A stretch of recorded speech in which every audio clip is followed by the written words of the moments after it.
The farmer asks, "Why are you laughing?" And the guy says, "Well, my friend's out there picking watermelons." 3.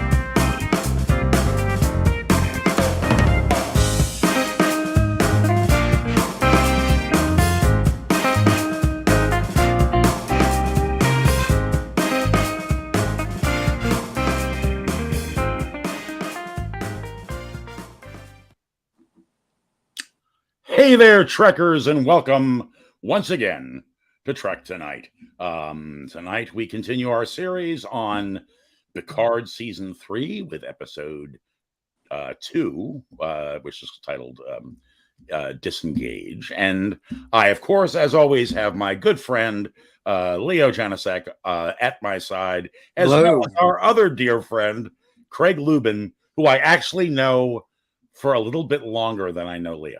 That's true. Yeah. Because Leo, I think you were in this was in middle school. I think you had a bike accident, right? And then I was hit by you were out of school. And so I got to know Craig because we were both in the production of Brigadoon.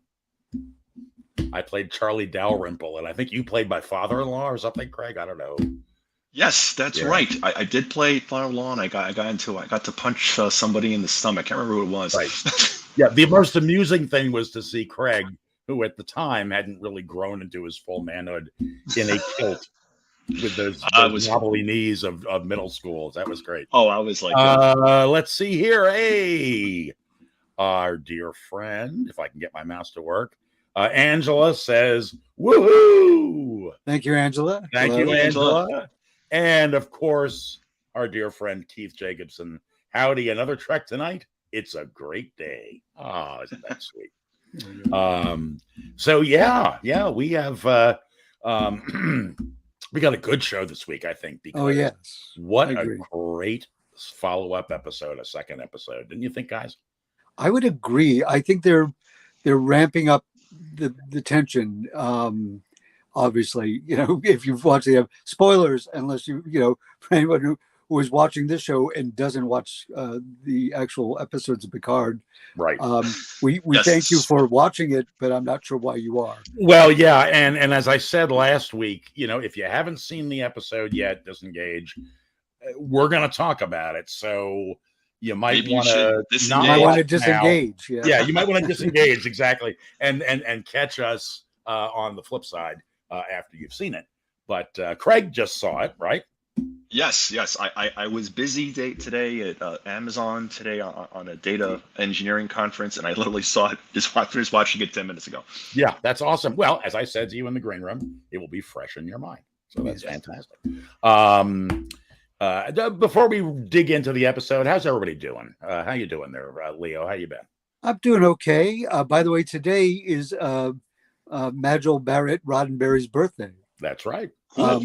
And she was, of course, she was Nurse Chapel. She was the original number 1, and she became Loxana Troy in The Voice of the Computer. Mm-hmm. So it's, we are she's sadly no longer with us, but right. I think her body work will, endure for many, many years. Oh, yes, definitely. Yeah, how about you, Craig? How are you healing up? I mean, this is Craig. This is the fellow we keep talking about who injured his clavicle. Yes, if you can't see, well, I'm wearing all black. I'm wearing a black shirt today, and I have a black cast on. But yeah, my left side of my body is immobile. Right. It was interesting ski accident, high velocity, trees, and a soft human tissue don't mix. Don't do that. So no, I'm down. I'm down in New York, as you probably can hear outside. Old apartment, and helping my sister with take over the apartment down here. Right. Eric Hutt says back again. Thank you, Eric, for dropping. Thank you, Eric. Yeah. We always love to have you here on the program. Yeah, you noticed in the opening credits, I didn't say that we were live from New York, Wilmington, and New Hampshire. Yes, I said just New York and Wilmington because I knew you were going to be in New York, Craig. So there you go. Yeah, double New York episode. Yeah, there we go. Those of you who know, Leo and I are about a mile away. New York, Manhattan's big. Yeah. Right. Yeah. Leo and Craig live at one end of the island, and I lived at the other end. So we were, but yeah. Anyway, we made it work somehow. We did make it work. Now, I have to crow a little bit for us because last week we made some predictions as to things that may or may not happen or who relationships were between people. One was kind of obvious. The other one maybe not so, but we got them both right, which I think is pretty cool. We of course, the pretty easy, I think, just by the accent, although it doesn't make a lot of sense, but that Crusher's son was also Jean-Luc's son. But then the other one was who Raffi's handler was. And that was kind of cool. That was Leo, I think, who predicted that it was Worf, and just based on his texting dialogue. Yeah. Pretty cool. Worf is a terse texter. He's not a not a lot of emojis. Yeah, no emojis. No. Yeah, exactly. And the captain of the Titan turned out to be a little more dimensional than we thought, right? Yes, which was really kind of cool. John Van Gostein. I'm sorry, John, I'm butchering your name. He's here. Here we go. First great episode of Picard. LeVar Burton shared the screen with his real-life daughter, another Trek first. Sad this is the last season, but who will carry the torch? Do you think they will listen to the fans and make a Commander Worf series? I would watch that. I would definitely watch that. That would be amazing. Well, one of the things I will say is they've said this is the last season of Picard. Worf. Well, been very enthused about that. If that's as long as nobody kicks Worf's ass this entire season.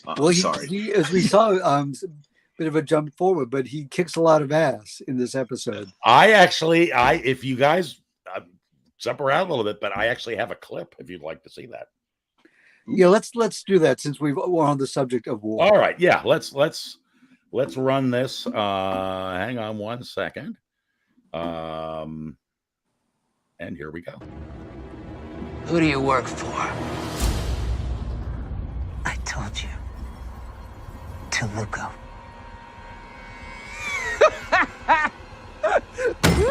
I'm impressed. You know, it takes an old addict to fight it this hard. You must have really been something back in the day. The only thing is, I know you don't work for Toluco.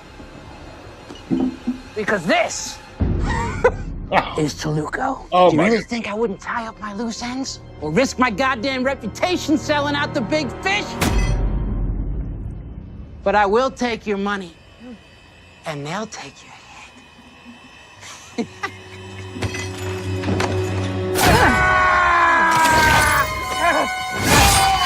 Ooh.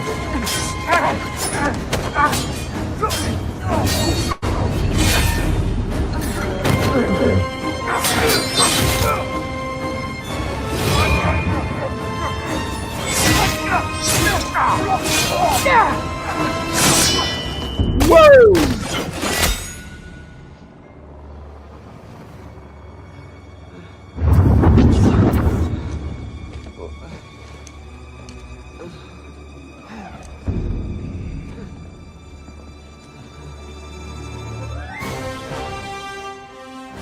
I told you, do not engage.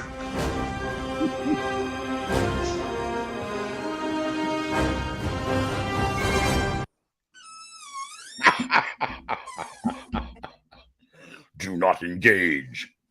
Well, I don't. That's not a pacifist. I don't know.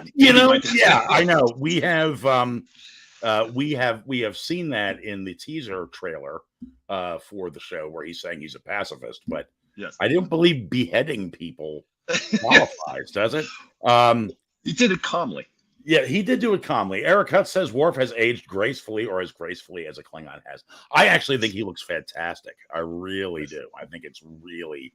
I like the makeup. I know somebody made a comment about the idea that his mustache is not Klingon. I don't know. But, Oh, please. you know, hey, I love like the it. fact that we're getting Deep Space Nine Worf, not STNG Worf. Right. And right. sorry, fans of the show. I know we're watching Picard, but thoughts of that was he always getting his ass kicked. Yeah. Yeah. Sorry, I say it again. Worf. sorry, I was called away for there was a slight emergency in the engine room. So Oh well, I'm glad you took care of that. Everything okay? yes, Good. Good. Realigned that dilithium crystal. So at any rate, you saw the clip, Leo. I know you were the guy who picked that out last week. Yeah, that could easily have been Worf. What did you think of that scene? it was great. It was very cool. One, as I cut the end of Craig's comment, Worf often got sort of the short end of the stick on TNG. Mm-hmm. The premise that if they could kick the most kick-ass guy, like the strongest guy on the ship, it would show how strong the opponent was. But we very rarely got to see him kick ass. Yeah. So it sort of undermined it. And as he said, Deep Space Nine, he got to be a lot more of an interesting character. We got to, well, I wouldn't say a more interesting character, but he got to be more competent. Okay. Yeah. Right. So anyway, well, I enjoyed it. Worf in TNG ended up taking on, I think I've said this before, but some of the let's poke fun at the alien part that Spock had in the original series. Yeah, there's a bit. So there was a lot of ribbing of him, and him trying to struggle with being a Klingon, and so on and so forth. That sort of filled those shoes, those pointy Vulcan shoes. Yes. Yeah. You were always at a shot, so you never realized how pointy Mr. Spock's shoes were. I just imagine they're pointy. I don't know. Maybe they're not. Who knows? His earmuffs would be, I suppose. Yeah, but yes, that's quite true. But yeah, that's a good point. So to speak. Yeah, I enjoyed it. It's interesting. Let's talk a little bit about Rafi's storyline, which is sort of a separate one from the main storyline. Okay. And before we jump into that, let me just say here was my initial thought in the first episode, and then going into the beginning of this one. I was so energized by the whole Picard Riker story, and I enjoyed their their banter and everything so much that when it would cut to the Raffi scenes, I'd go, "Oh!" But they won me over in this episode by the time we got towards the end. So I enjoyed it. It's difficult. She has a hard road for these first two episodes because she's on her own. Right. She's like under deep cover on, Planet Blade Runner. And so it's hard. And I would say for a lot of fans, Rafi's not their favorite character. Right. I'm sure she does have her fans, but I don't think, and she doesn't have she's the only one, at least in this season of the returning cast, that doesn't have like a deeper fan base. Right. 7 of 9. Picard, Riker, the rest of the Enterprise crew, right. They got 7 seasons, a bunch of movies, whereas, she's a new character and she's a bit controversial because she is kind of a broken person, or at least she was initially more broken. She seems to be on a better track, but even her ex-husband doesn't, who puts her in a really horrible position. She's like, I will either put in a good word for our son to talk to you again, or I'll put you in touch with this Ferengi crime lord, but I'm not going to do both. Which is like kind of shitty. I mean, it was shitty. Yeah, it is shitty. That's manipulation. Give me a break. I mean, I guess there is some history there where as he said, you start going down these dark rabbit holes, and then that leads you into bad behavior. But I mean, yeah, I understand not trusting an addict, right? Yeah, not trusting a drug addict and saying, "Oh, I mean, that's understandable." Right. But it's also we know as the audience that she's got her shit together and she's working for Starfleet Intelligence. I also do question her not having somebody there. I mean, I guess they put people under deep cover all the time in that line of work. Right. Starfleet Intelligence did that to Chief O'Brien like a couple of times. Remember, there were a few episodes dedicated by himself, deep cover. Father of 2 kids.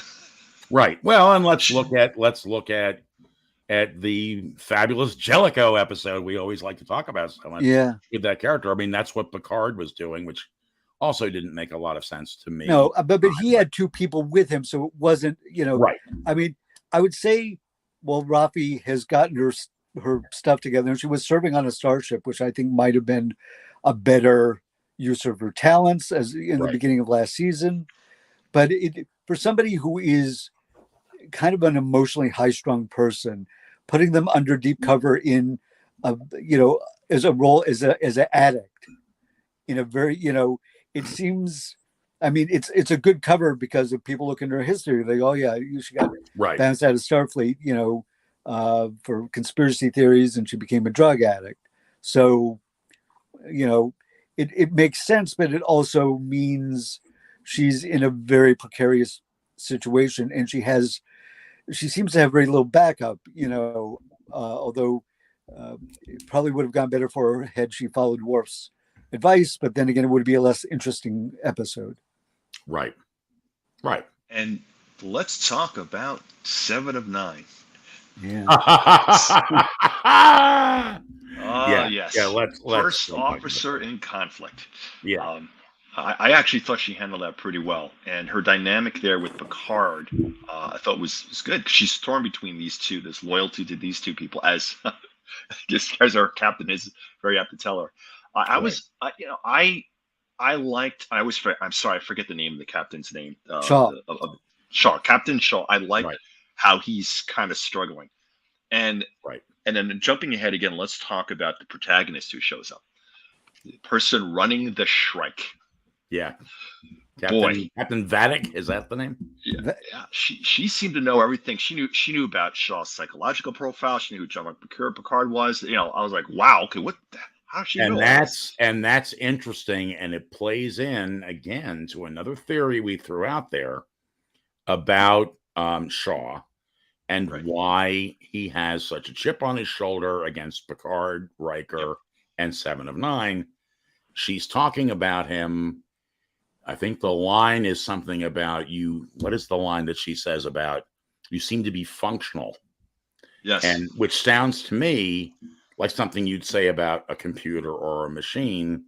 And maybe we're going to find out that he was, in fact, at Wolf 359. 359. I think so. And she said his psychological profile. Yeah, and that maybe he really had some serious run-in with the Borg.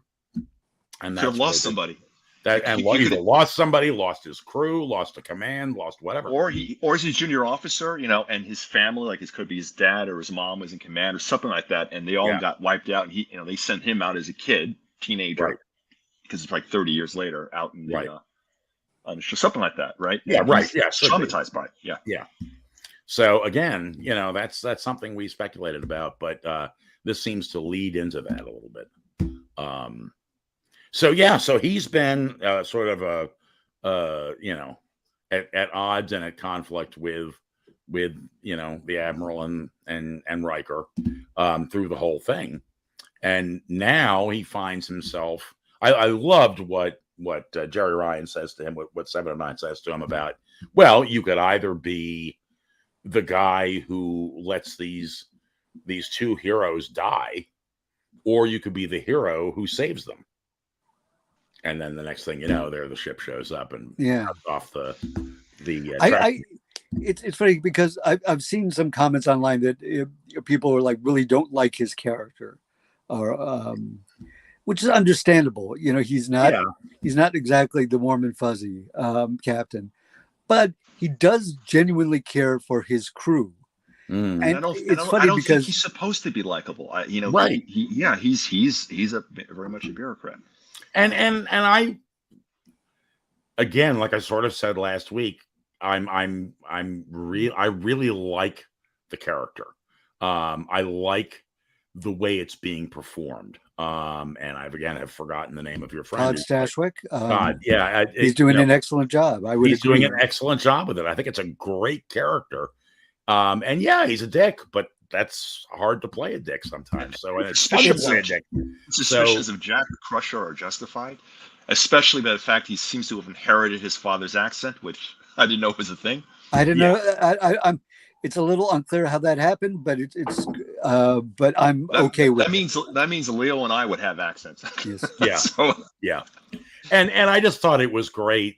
Riker just keeps saying to him, Jean-Luc, can't you see what I see? Are you not seeing this?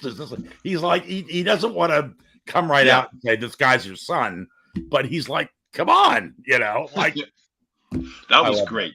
That was great. Yeah. Yeah. Again, the relationship between Riker and Picard continues to be well written.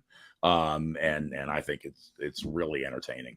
I'm enjoying. There's a lot of good stuff. Now, Craig is somebody who was in ROTC. You've got a better sort of grip. I mean, Starfleet is military, sort of, and it isn't. It's always a little vague as to what their role is. Like, how do you feel? What are your feelings about Shaw and 709 or Hansen, depending on who you ask? Yeah, their dynamic and what she did.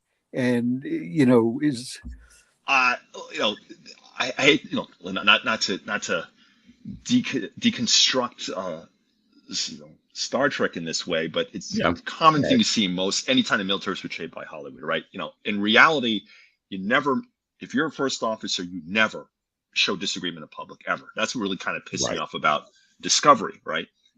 Ever. That's a big no-no. It doesn't matter what part of the rank or you never do it. Yes, you can have all of that conflict supposed to happen behind back doors. Some of it did, but the fact it happened in front of the crew, that's bad.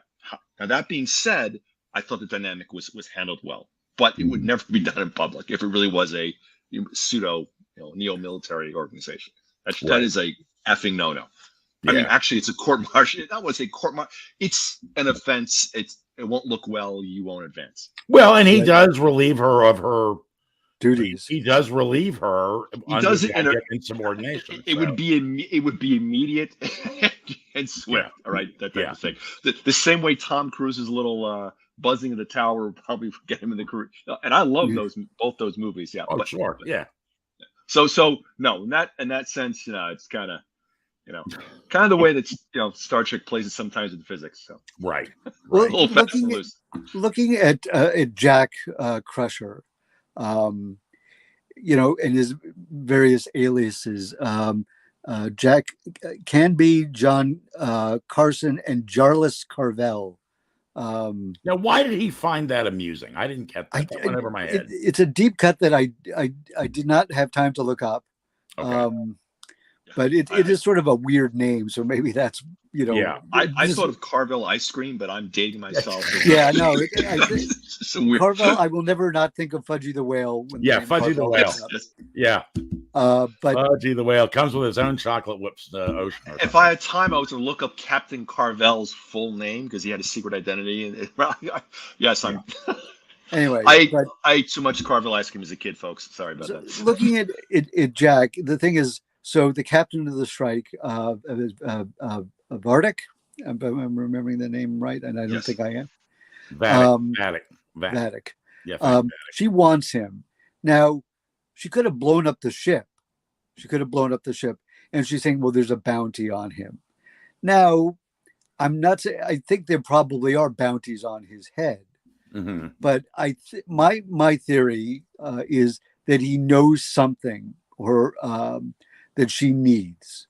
It has information, whether it is, the location of some object or I don't want to say treasure because that seems like a very banal, but whatever, something she needs. Maybe it's the location. Well, the and, MacGuffin, okay, yeah. so what I thought was neat this week in getting to meet her character was the idea that, we were talking a little bit about how there's potentially 3 baddies in this season. Yeah. And yet she's not the baddie I expected. The idea that she's a bounty hunter and she clearly is enjoying playing with them. Yeah. And it's not like you've got some, Romulan who's hell bent on destroying all the Federation because of blah, blah, blah, blah, blah. Yeah. This is a character that's a little humorous and a little entertaining and has a very interesting personality. She was giggling like a schoolgirl, literally, when the Titan was escaping them. She's just like, this is going to be fun. I know. Yeah. Clearly, she's enjoying the cat and mouse pursuit. Yeah. And I'm not sure she's a bounty hunter per se, because she's loaded for bear. That ship outclasses the Titan, and he's Shaw says we're an exploration vessel, but even exploration vessels, like because they've got a crew 500, so it's not like a little scout ship, Right. It's Enterprise D was an exploration vessel too, and it packed a pretty good punch. Yeah. Didn't you get the impression? Do you think here while you mentioned this, I'm going to throw this out to you guys and to the people watching, to our gang in the peanut gallery. Didn't you get the impression that Riker's Titan was a real kick-ass ship? Yeah, and then you have my God, I remembered his name. Shaw. Shaw. You got Shaw acting like it's almost a scientific vessel and it's not armored well. And is that just Shaw's cautious perspective, or is it, and of course we're being influenced by the way Riker and the Titan are portrayed in Lower Decks. This is true. Which is kind of humorous, but I just assumed it was kind of a kick-ass ship. I think it is, and this is a refed. I don't know. I mean, again, he remembers I had 36 or 37 missions with no problems. I have to imagine, I mean, that the adventures of the Enterprise is a lot more dynamic than the average Starfleet officer's experience. Right. Because that's why we're watching them. Right. I imagine there are a lot of, ships that, never, go to a mirror dimension or have to, outwit, a Superman from the late 20th century and so on. Right. Like they don't have those kind of adventures. They're, as you mentioned in an earlier episode, the Enterprise, a lot of times Enterprise D was like plotting, gaseous anomalies in the Mutara section, it's like gaseous anomalies sound like the dullest thing, but I imagine a lot of Starfleet is that sort of stuff. It is, stellar cartography. It's doing, going in and exploring like uninhabited systems and, cataloging them all. Sure. New phenomenon, right? Because just because a planet or a system has a series of planets that are uninhabitable doesn't mean they don't have resources that could aid the rest of the galaxy and the Federation. So there's a lot of, scientific experiments to do, and there's a lot of research to do out there. So I was just like, I imagine like real life scientists as opposed to like TV scientists who are always in the midst of some sort of like, exciting adventure. Yeah. Most science is a lot of hard work, a lot of repetition, and a lot of, detail orientated stuff. And Craig, I think you'll back me up on that. Well, yeah. I mean, Neil Armstrong never got transported to a planet where he had to fight other people for Quatloos. No. Yeah. It's because the government is hiding that from us. So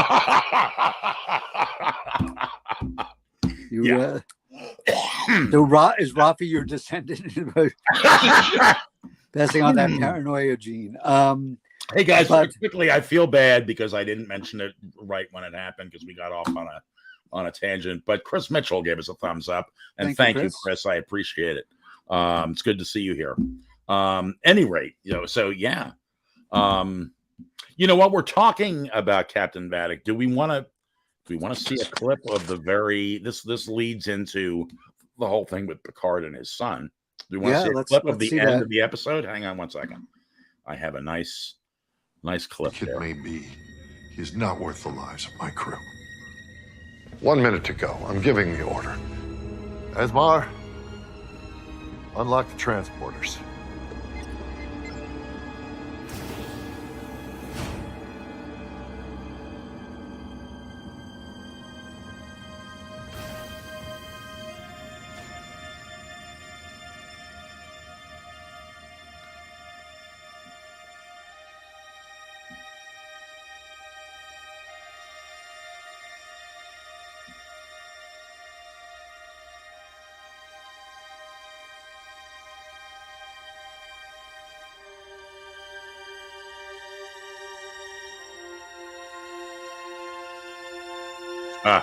It's a great moment. Delay that! Admiral's orders! Lock it down! Shuttles! Transporters! The boy stays here. You are going to get us all killed. Why are you doing this? Because he's my son.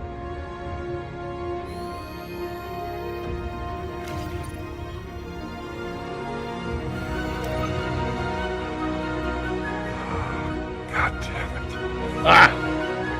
Tactical, full power to forward shields. LaFords, get ready to fly. Stand by to execute commands. Whatever happens next, Admiral, that's on you. Comms, put the Shrike on the screen. How very precise with your timing, Jean-Luc Picard. And your answer.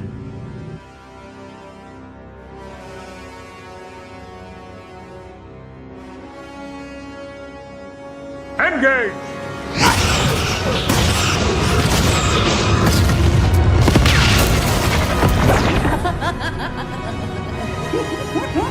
Oh, follow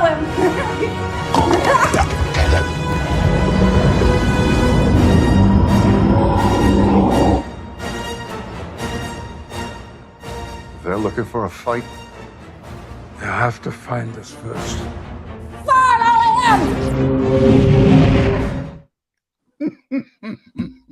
That was a great, that was the end of the show. That was the end of this Right. episode. Right.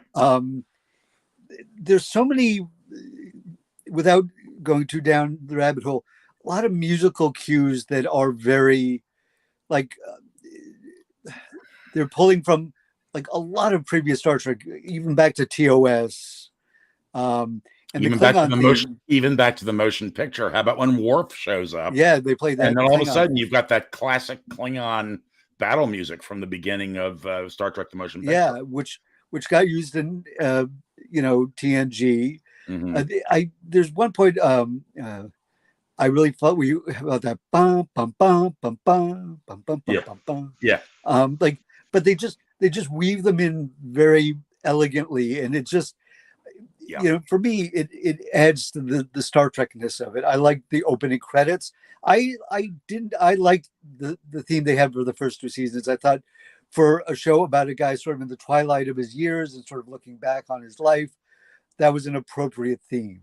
Right. But this feels like we're getting, we're getting the band back together. Now Bev and Riker and Picard are all in the same room. Right. Worf has shown up. Geordi and Indiana can't be far behind. Not at all. So And you've got Dr. Crusher there. Yeah. So yeah.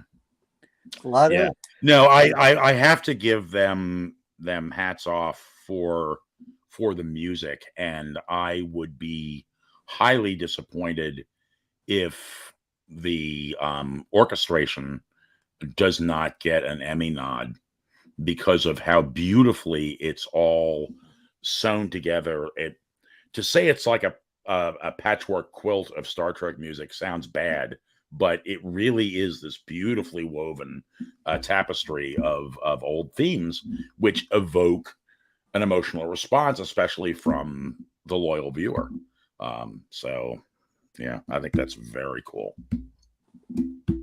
Yeah, I agree. I think the musical cues were well done. I think I caught a hint at that last scene of the Mutara Nebula music from Star Trek 2.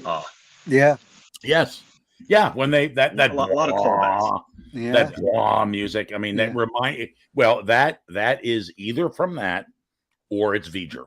I think it is from V'ger because Yep. I was reading some notes online that that was from the was that noise was Yeah, pulled that from, noise. Yeah, you're right.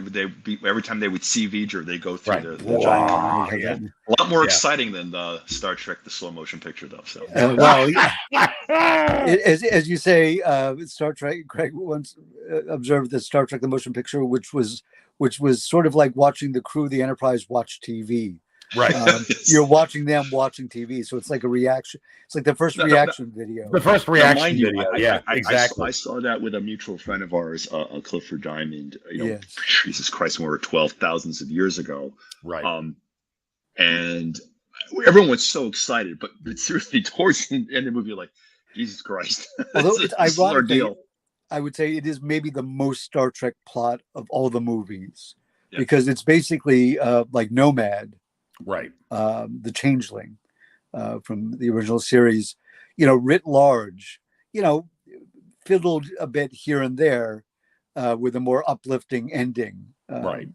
But it's a very Star Trek idea that, they're essentially meeting somebody who seems like God to them, but who is actually a small child, which is a theme they've done many times. Oh yeah. Asking like, who am I? And what, Spock says, asking the same questions. Who am I? Where do I fit in this universe? So, let's talk a little bit. We were talking about Captain of the Strike.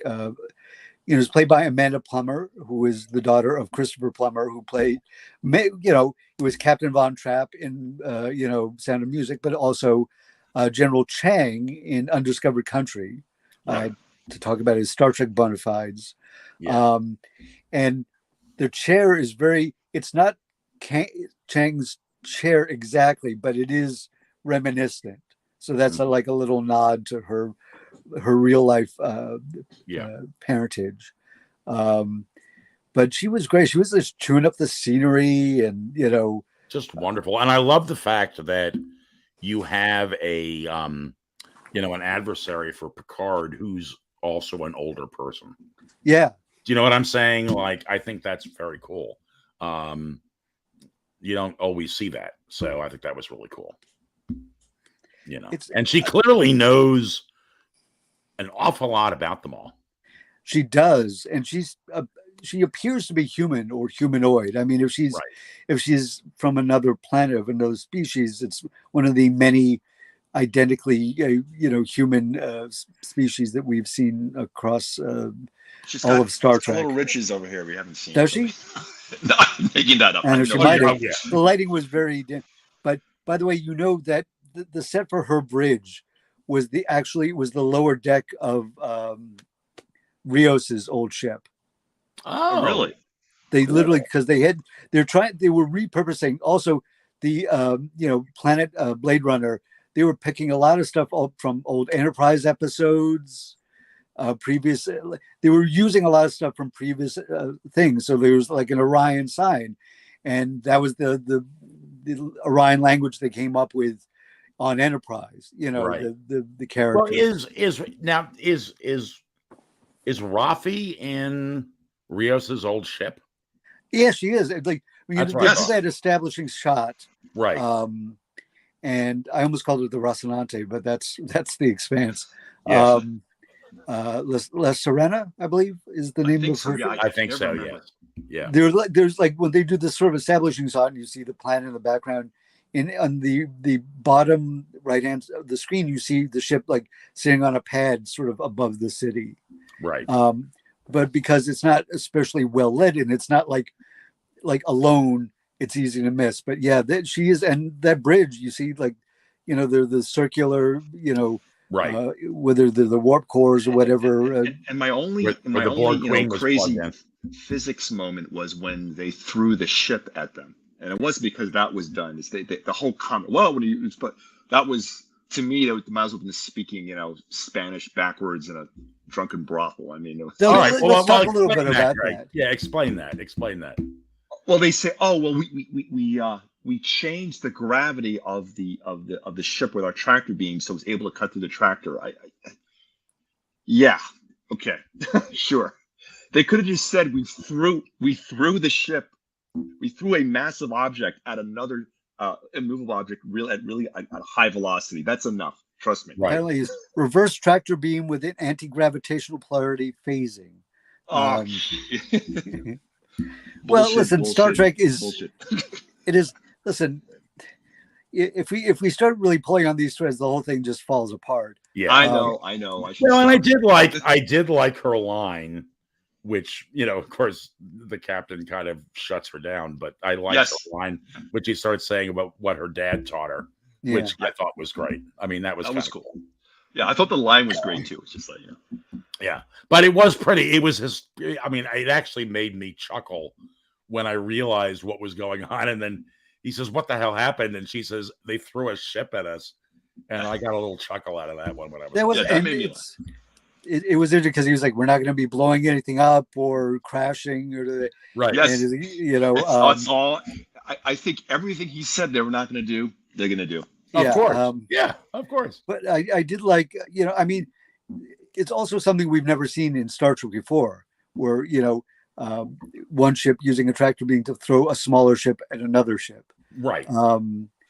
We've seen ships ram each other in the Dominion War. That seemed to be a favorite of the Jem'Hadar. Right.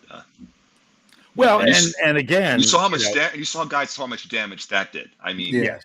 You know, it plays into her personality, which, like you said she was correct. She was giggling like a schoolgirl, but you know, there is sort of a childlike exuberance to her in a way, and the idea that she'd just say, "Oh, throw a ship at them," is pretty funny. You know, I mean, not funny, but you know, it plays into that.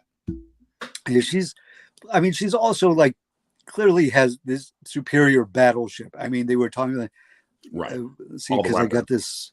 See the 40 isolytic burst warheads, 88 plasma torpedoes, 263 photon torpedoes, 18 antimatter missiles, 20 pulse waves, 30 series 5, and that's when he's like, "Nah, all right, we get it." And that weird bit of it's like something loaded in the primary position by the bay, technology unknown. Right. So I'm not sure if that is the portal gun that we saw used in the previous episode. Right. I'm going to guess not, because it would. I mean, I guess with fast light travel, you could go do that and then come back and keep looking for Beverly and her son. But unless there are more than one of them, I don't know. I like that she says to them, what is it? Good afternoon. It's afternoon on Sol now, I believe. Yeah. I thought that was kind of fun. A little. Oh, here's the thing. A little human centric, because I mean, Federation is supposed to have other non-human members on there. Well, I mean, if the captain's human, so that's probably why she did that. It actually goes back to Christopher Plummer's character. With someone's entourage, remember they made a line that, you know, basically the Federation was a humans only club or something. Yeah, that was actually the Chancellor's daughter. That's right. Federation, a humans only club. Let's talk a little bit about the opening scene when we actually get to see Jack Crusher sort of at his roguish best. Yeah. And he's dealing with these Fenris Rangers. And apparently these guys were crooked, you know, because they're selling her out to called her the marked woman, who is presumably a Vedic. I keep saying Vedic, but that's not right. No, that's different show. Different show. Captain of the Strike. Let's say that I'll be technically correct. So the Fenris Rangers, it's been a little unclear to me what their authority is. I always got the impression they were like a loose confederation or like of individuals who are trying to keep sort of peace in like lawless areas, like on the fringes of the Federation where Starfleet might not show up. Right. But I guess like anybody, they could be corrupted, and not everybody in there is necessarily, you know, whether they became cynical or whether they went in crooked. Or they don't have 7 of 9 to whip them all into shape. No, they don't have 7 or 9 there to keep them in line. Task mistress. That's Well, boy,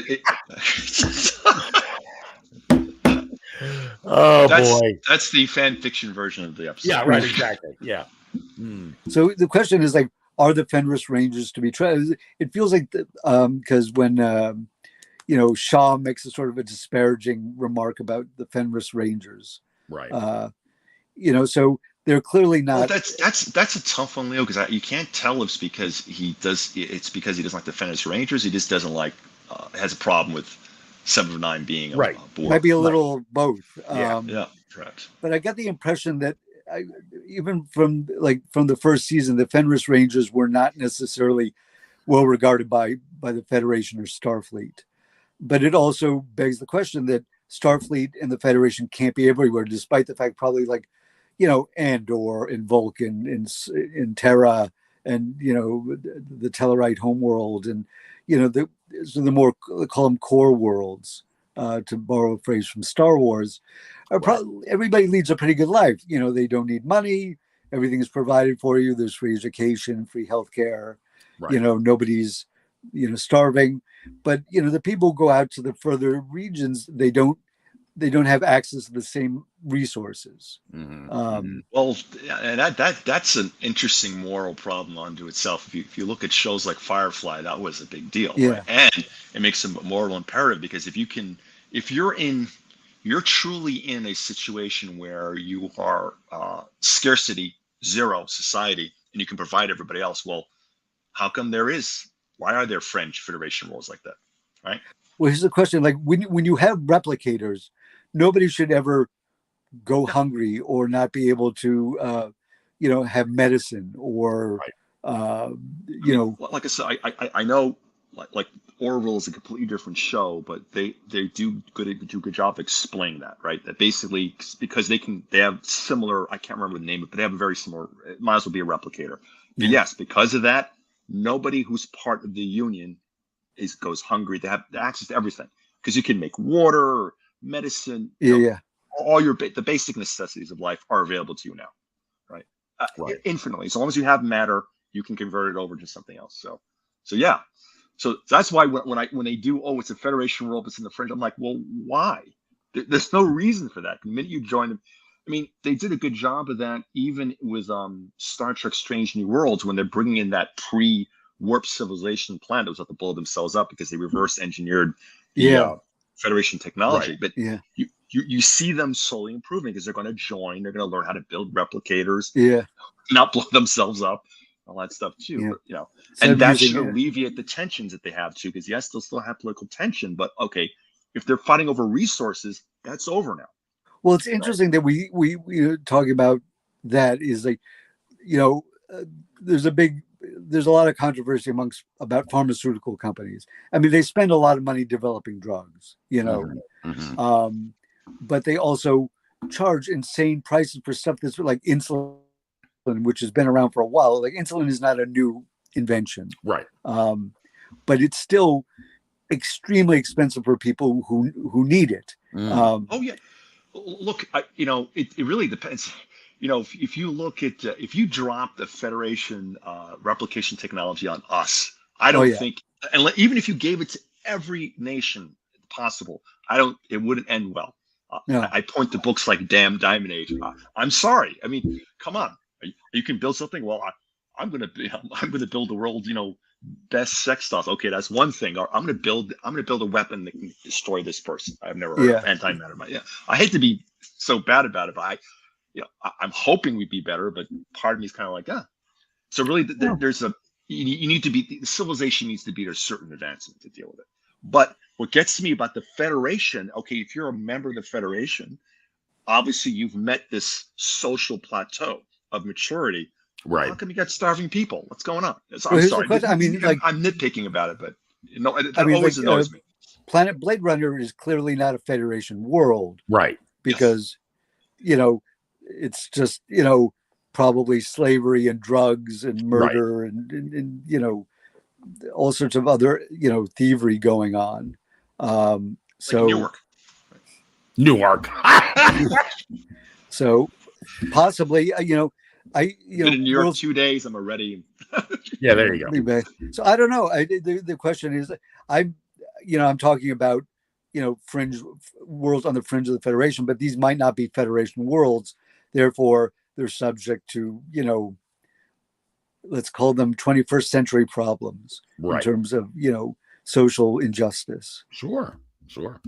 And not every alien species, clearly the Orions are cool with slavery, even amongst their own people.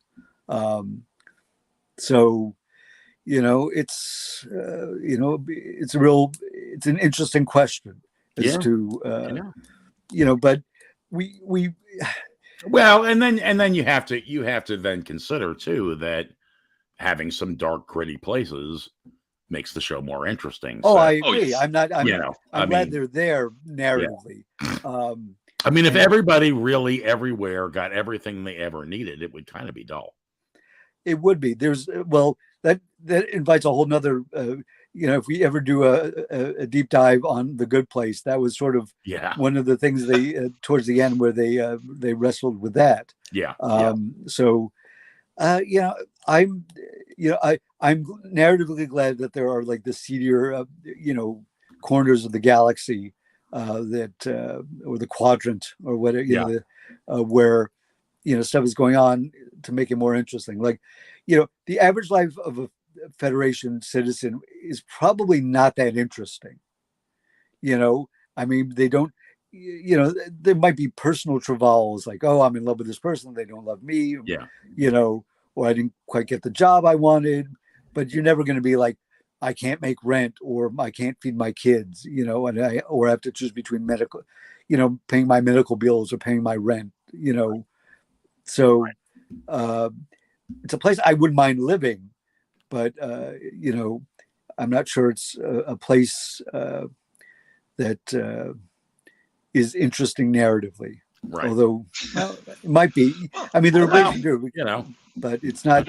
Well, we're actually splitting hairs because the narrative part, we're watching that. We're watching people who've decided to join Starfleet and seek adventure. I'm going to go into space exploration, right? Or even I'll point to that. Speaking of 709, when her parents started, built a ship and went in space safari, started tagging Borg like they're tagging missing apes or something. That was a little silly, but still, that's what people could do. That they're free to go do whatever they want, right? Well, it was just ignorance on their part, not understanding enough about the Borg before they set out to do that. But hey guys, we have almost 7 minutes left until the hour. Do we have any wrap up thoughts? One thing we didn't do with the first episode, I don't know if we want to do that. Do we want to rate these episodes? We didn't talk about that at all. I mean, so far, I just think everything's amazing. So I'm really enjoying it. I'm hoping they keep up with the quality. Right. Last season, the first couple episodes were very exciting, and then it sort of lost its way. There was just like spinning too many plates. Yeah, right. But there seemed to be, but I do feel like these two storylines are going to dovetail. Like the Rafi, now / Worf storyline is going to dovetail into this. Now it's possible that I agree, and there's something even the second season there's been building tension. Right. There's conflict, not fully resolved. There's tension, there's consequence, and there's this. And something I have to say, Picard is acting like Picard. Yes, he's 90 whatever the heck years old, and he's essentially a golem. But there's certain mannerisms I saw him doing, and even the same thing about Riker, which I think has been established since the first did. He's acting like Picard. He basically says, we need to stand up. I like this. I'm really enjoying the character. He's not frail. He's not being deconstructed to hell. Right. So taking that and expanding across the whole series, I'm enjoying this because I'm enjoying the narrative. These characters are. And you mentioned the Gollum thing. She knows about that too. Yeah. Yes. She talks about an awful lot about them in all his synthetic glory. Yeah, interesting. I can't wait to find out more about her character. And it was an exciting ending. I mean, they go off into Nebula, and what's gonna, so they set up the stakes. There's a payoff. There, like I said, I'm seeing narrative coherence for once. Yeah, and done in the way agree, of and the I old think show, old shows. I'm looking forward to like the others showing up. Right. It's great. Here's a question. I wonder if the captain of the Strike will be the baddie for the whole season, or is she, are we gonna have like a series of baddies? Well, we know from the teaser trailer that we're gonna see Moriarty. Yeah. We saw a hint of it in the end credits sequence that we picked apart last week. So he's gonna fumble into this somehow. Not really sure how. Yeah, and of course, Lore is going to come back. Right. Also, by the way, remember there's musical notes in the post credit in the end credits. Right. That's Pop Goes the Weasel, apparently. Yes.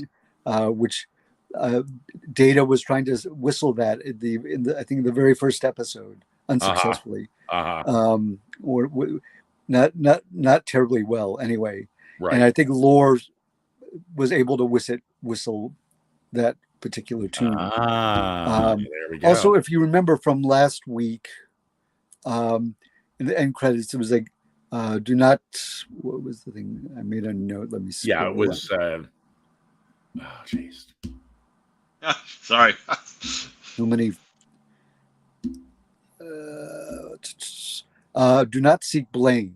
Right. And that is something that Worf texts to Rafi. Yeah. Which is about to go off the reservation. Right. Yeah. Anyway, I'm very much looking forward to next week. Yes. Next week's episode is called 17 Seconds. Yes. Damn. So I'm curious what that's going to be a reference to. Me too. There was the first regular episode of the old Battlestar, the rebooted Battlestar Galactica was 40. Was it 44? Because it was it's 33. 33. Every 33 minutes, the Cylons would find them, no matter how. That episode was so draining. Yes. I mean, it was like, oh my God, they would show up every 33 minutes. And whenever I've gone back and said, I want to see that again, I want to run through those episodes, I kind of have to skip 33. It's just that shows how good that is too, because they were exactly great. It was and shaved. They were, Yeah, it was a great episode, but exhausting. Yeah, no, I mean, as a lot of episodes of Battlestar Galactica tend to be very emotionally invested in that, But talking about fun, family, positive stuff. Hey, speaking of the Federation and the 24th century and no one having any want or need, we live in the 21st century. And as of next week, the month of March, we are going to be launching our pledge month here at Trek Tonight. We've done, this is our 44th official episode. There's a handful of other ones that were done, and we're going to be coming up on our 1 year anniversary. Yeah. And next week, we'll start that, and I'll explain a little bit about our Patreon page and how you can get involved. If you like what you see, we're trying to plan all sorts of new and exciting things for this program. And unfortunately, there are costs involved in making Trek Tonight. So we would love to have your support. But I will get more into that next week. I'm buffing up the Patreon page. We're going to have different tiers. And it's very easy to get involved. You can get right in for like $5 a month as a starting thing, and you get all kinds of neat goodies. So it's not like you have to commit to a whole bunch of money in order to get the good stuff, because we have some nice things that we're going to be giving away as merchant perks. That sounds really cool. And remember, because Congress won't fund us, so no, right? Yeah, well, there you go. Yeah, again. Again. But at any rate, so we'll talk about that next week. But March is pledge. We'll take our PBSQ, and we'll say March is pledge month, and hope that we can get you guys involved in that. So, anyway, anything else, guys, before we roll out of here? We might be doing an extra thing next week. Is that not true? We're talking about that, yeah, because Mandalorian drops next week, and we discussed the idea of adding a second night to our week, reaching our hand across the aisle to the Star Wars fans in friendship and discussing Mandalorian, which Leo and I both love. I don't, Craig, I assume you enjoyed it too. I don't know. Oh, I like the Mandalorian. Yeah.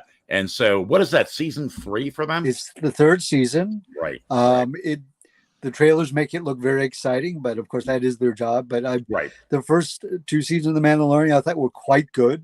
Yep. I also like season 2.5 as well. Yeah, the 2 episodes of the Book of Boba Fett that heavily featured, well, not heavily featured, exclusively featured. It was kind of like, boy, this show's a dog. Wait, Mandalorian was good. Let's get him in here. I'm pretty sure that's not how it works, but it's how it felt. The way. Yes, exactly. Hey, Keith says, great episode. I liked last week's. This one was better. So nice. There you go. There's a thumbs up and a rave from our dear friend Keith. If we can pull it together, and I'll put something up over the weekend on the Facebook page, Trek Tonight Facebook page, just to let you guys know in advance if we are going to start next week with a Wednesday show and a Thursday show. We'll have to figure that out to talk about Mandalorian, but we'd like to do that. So hopefully we'll be able to pull that together. Yeah.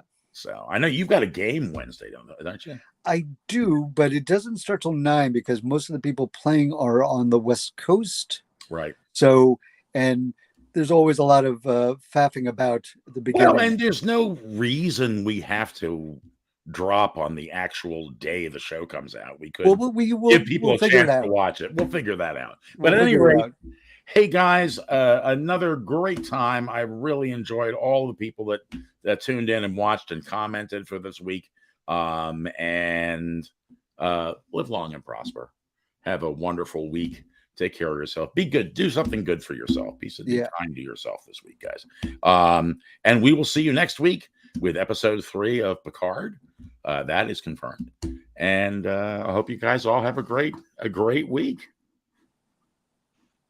And I'm going to roll us out of here. All right. Oh, don't have Penny to dance this week because the poor little thing got sick.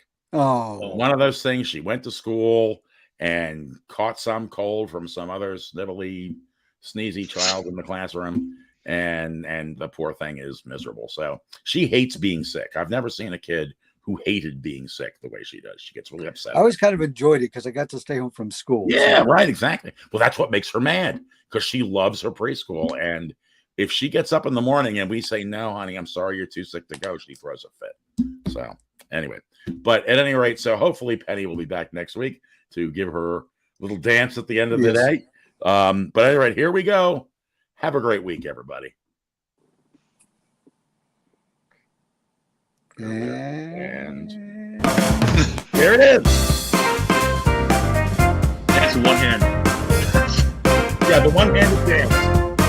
I'm doing the Al Gore. The one-armed man.